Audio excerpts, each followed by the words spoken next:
Okay, today what we're going to do is we are going to look at the normal distribution in reverse. Remember, every single one of these distributions, we've started off with basic information. We can read the information to find the probability. This time, just like the others, we're going to be given the probability and we're going to work backwards.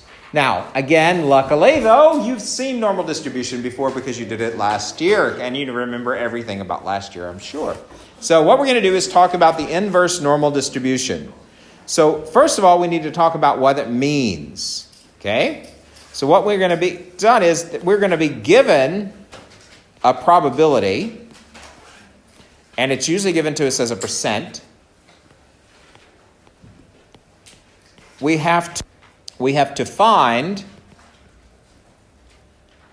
x, which is the boundary point, right? Your upper or lower limit. Remember that that you put into your calculations, mu, which is the mean, or the standard deviation.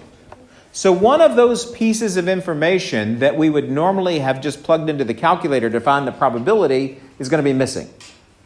And so what we have to do is find that particular piece of information. Now on the other ones when we did, the Poisson and the binomial distributions, we had an equation for those, yeah? And we just had to plug in what we knew and then solve the equation. This one is going to be similar. But before we can make our equation, we need to find another value. So this one's going to have two stages, right? So our first thing we have to do is we're going to use our calculator to find z. Now, we don't care really what z is, but we might remember it from earlier when last time when we were looking at these, they wanted us to convert everything to a z-score so that we could use the standard normal distribution in order to be able to, in order to find the probabilities. But this time, then we didn't use z, instead we used the calculator. It's much more efficient to use the calculator and the upper and lower limits to find your probability. But we can also use our calculator to find these z-scores. So we're going to run through the steps for finding z. First thing, do your shading. Do not think you can get away with a normal distribution without shading. And in this case, we need shading because we need to find what's called a tail. You're going to see one of the things that you need to put into your calculator is, are you talking about a right tail? In other words, the shading's to the right, or are you talking about a left tail, meaning the shading is to the left? Okay? And it can certainly cross the mean too. You're just talking about left or right. Okay? Now, after you found the tail, then you're going to put in the area that they give you. And that's that percent. But remember, we can't do math with a percent. We have to change that percent into a decimal. Okay? The next thing we're going to do is we're going to put in mean and the standard deviation, but from the standard normal distribution.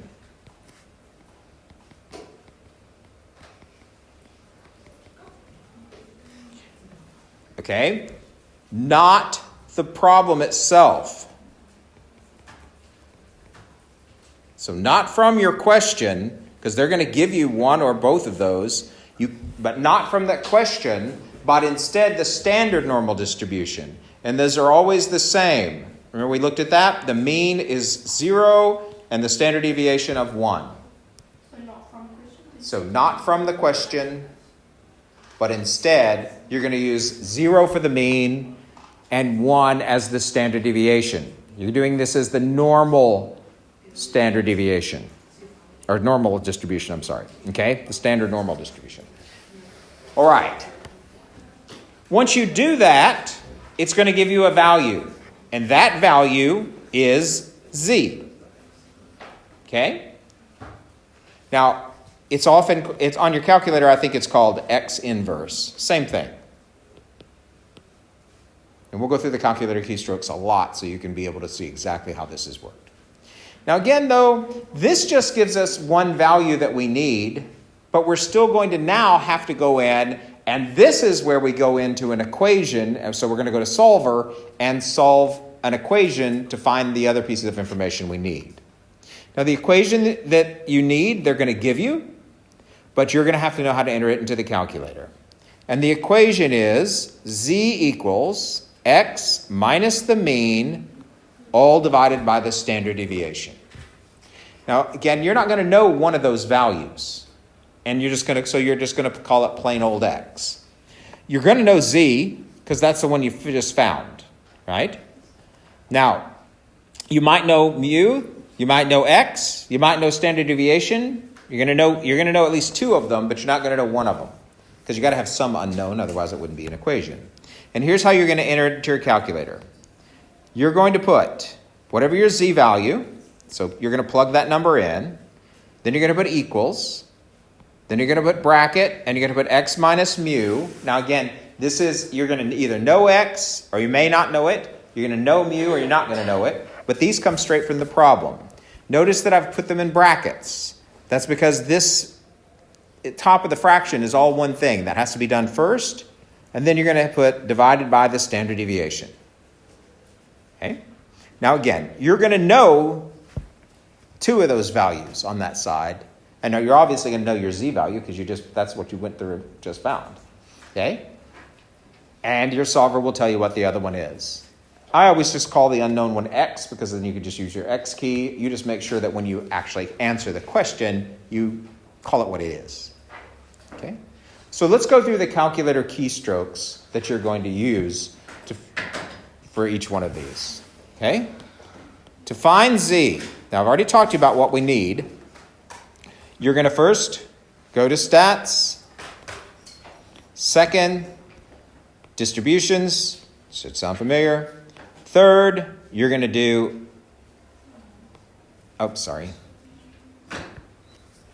inverse normal. Remember we have that NPD, NCD, and then the third option is inverse. So that's the menu that you're going to use. Okay? Now when you do that, it's going to ask you for a tail, left or right. And now they give you center, you're never going to use center. It's going to be a left tail or a right tail. Then it's going to ask you for an area. And remember, that's the percent. And they have to tell you that from the problem, or they may say something like half of the data values. What's half of the data values as a percent?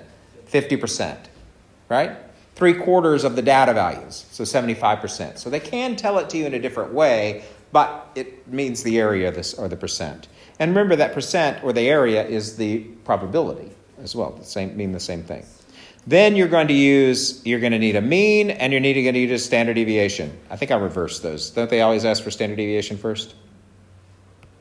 Yeah, sorry about that, guys. Let me write it the way you're going to see it. So standard deviation and the mean. Now again, remember, we're finding z here, so this is inverse. So what numbers am I always going to put in for standard deviation? And for mean? Right. Okay? Even though they may tell you the standard deviation in the problem is 3.9. Who cares? When you're finding the z, this is what you need. Then you're going to hit execute, of course, twice. Right? And x inverse is what you want. Okay? It'll tell you what x inverse is. So that'll find that part of it. We're going to practice those keystrokes in a moment. Once you find that x inverse is your z value. That equals z. Then you're just going to go back here and use in solver and put it in just like this. So you're going to have a number here. That's a given. You may have it, so you're going to have two of these, but you're not going to have the others. Make sure you put it in brackets and then divide by the standard deviation. If you don't use the brackets, you're not going to get the right answer. Okay? All right.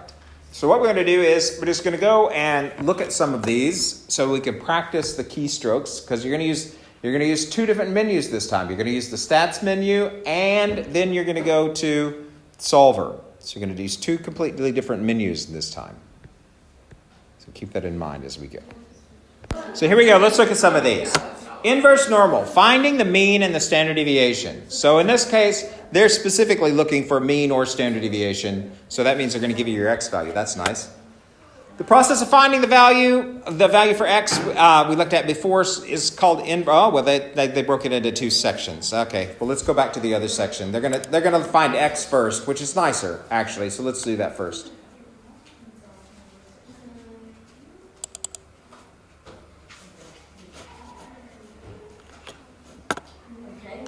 Maybe they're not. That's very odd. Hold on. Again, here they're just telling you need to find your z-value and then plug it into the formula and solve. The ones we're going to look at today, all we're going to be looking for is x, just to get you used to it. And then we're going to do another day of these where we're looking for mean and standard deviation. So we're going to do this twice because this one requires the most calculations of anything we've done on the calculator because you've got to go 2 different times, 2 different places, right? But again, this shouldn't be new to you. All right, so let's see. Here we go. A packet of iFlakes has an average salt content of 950 milligrams. Average is the same as saying what? Mean. There you go. And a standard deviation of 125 milligrams. At the factory, 8% of the packets in a batch are discarded due to higher than acceptable salt levels. Find the maximum level of salt that a packet of flakes can contain.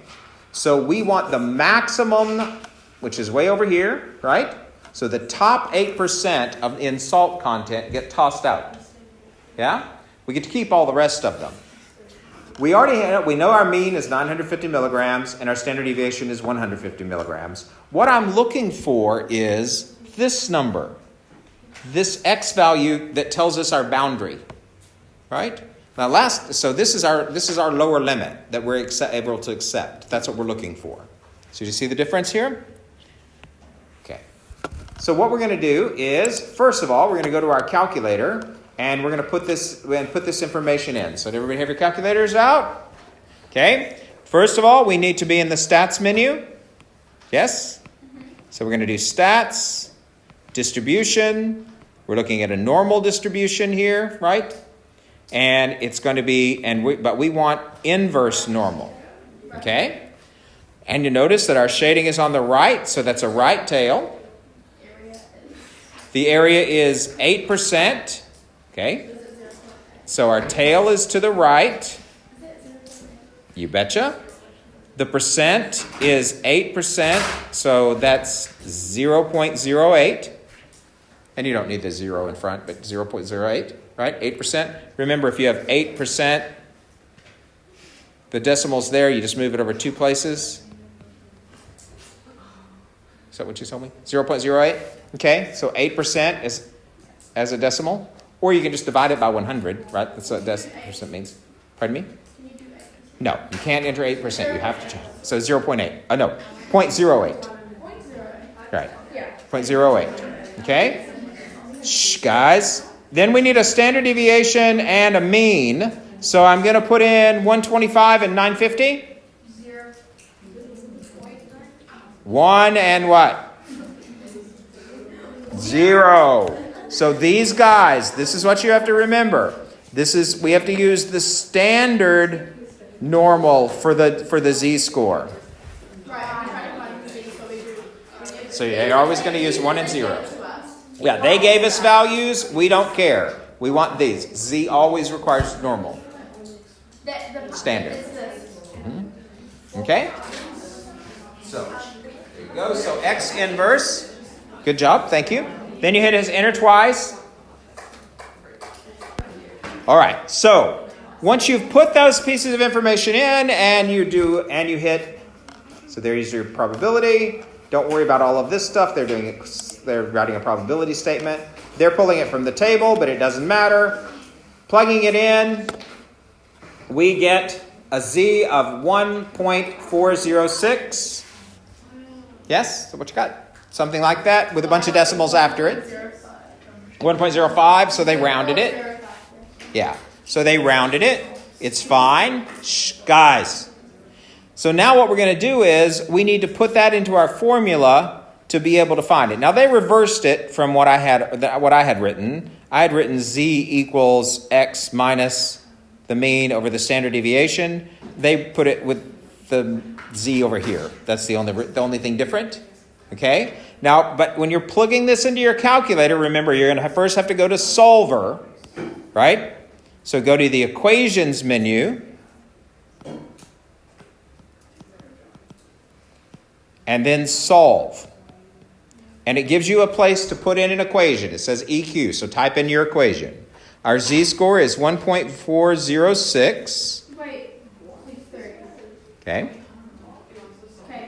All right. Our z-score should say just solving it, 1.406. We don't know our x. Equals? So put equals, right? Remember that shift and then dot. Okay, x minus, now the 950 comes from the problem, that's the mean. We're going to put that in a bracket and then divide it by 125, then hit execute. Okay, so everybody get there if you're not already there. In this particular set of exercises that I'm about to give you, all you're looking for is x. But that doesn't mean it has to be. So you're going to have another one where you're going to be looking for standard deviation. Well, if you're looking for standard deviation, we're just going to use this one as an example. Instead of this, I might know this number. It might be, well, we know what it is. It's 1125. And I won't know this thing. So I'll just put my x there and solve. What if I didn't know the mean? That means I would know the other two, and I would put my x there where the mean goes. So the thing you're looking for is just going to be the variable, the x. And so it can bounce around to any of those three spots. Okay? So all you need to do is pay attention to which one you don't have. So if you list the things you do have, okay? So list your z.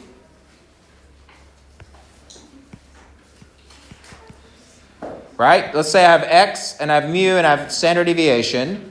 Make a list, and you'll know which things you have and which things you need to plug in. And then the one you don't have, you're just going to call plain old x. Did that work after you use x as the... Okay, so yeah. Okay? So, there are going to be two sets of Education Perfect, but it's all going to be in one assignment.